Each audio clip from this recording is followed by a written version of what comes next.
बंदूक का लाइसेंस क्यों चाहिए आपको? सर जरूरत आन पड़ी है। वैसे कैसी बंदूक सोच रहे हैं आप? ऐसी सर जिससे एक ही बार में सामने वाला ढेर हो जाए। इरादे तो ठीक है ना आपके?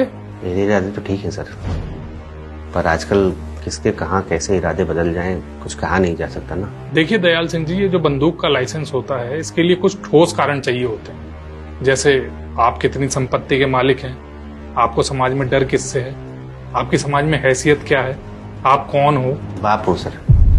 बाप हो मतलब? मेरी 2 बेटियां हैं, उनकी सुरक्षा के लिए मुझे हथियार चाहिए। क्या बकवास है ये? आप यहाँ मेरा समय बर्बाद करने आए हैं? समय बर्बाद करने नहीं आया हूँ सर,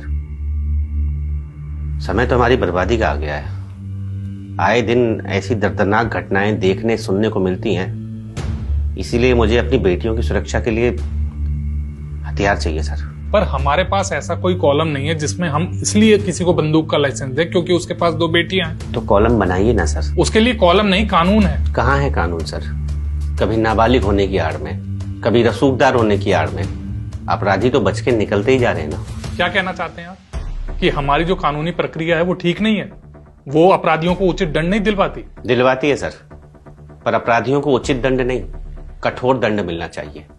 ये उचित दंड ही है जिसकी वजह से हर साल दिन महीने सेम वही अपराध दोबारा होते हैं जिन पर पहले उचित दंड दिया जा चुका है। कहना क्या चाहते हैं आप कि हमारी जो कानूनी प्रक्रिया है उसमें कमी है? कमी हमारी न्याय प्रक्रिया में नहीं है सर, दंड प्रक्रिया में है। अपराधी को उसके किए का ऐसा दंड मिलना चाहिए कि वो और अपराधियों के लिए उदाहरण बने।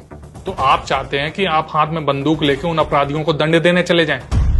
मैं कहीं नहीं जा रहा सर, मैं तो बस अपनी बेटियों के लिए, जो पढ़ने के लिए, खरीदारी करने के लिए दिन त्योहारों पर बाहर निकलती हैं, उनकी सुरक्षा के लिए बंदूक का लाइसेंस मांग रहा हूं। दयाल सिंह जी, आप बात क्यों नहीं समझ रहे?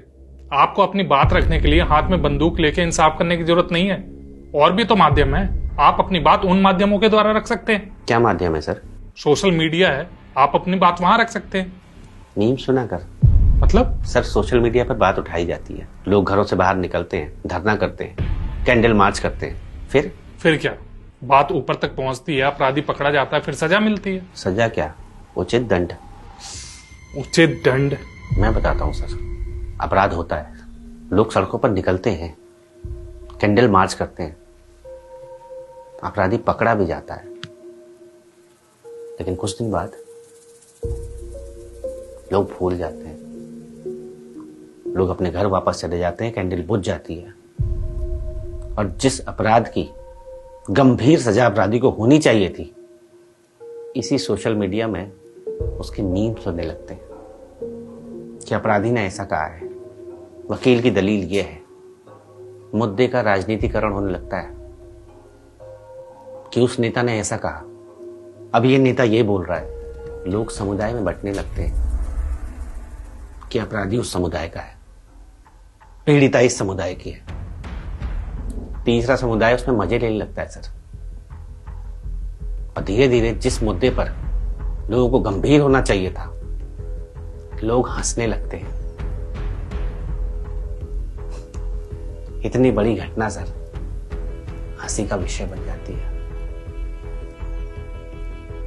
और फिर क्या होता है, लोगों को पता भी नहीं होता कि फलाने अपराध में फलाने अपराधी को क्या सजा मिली।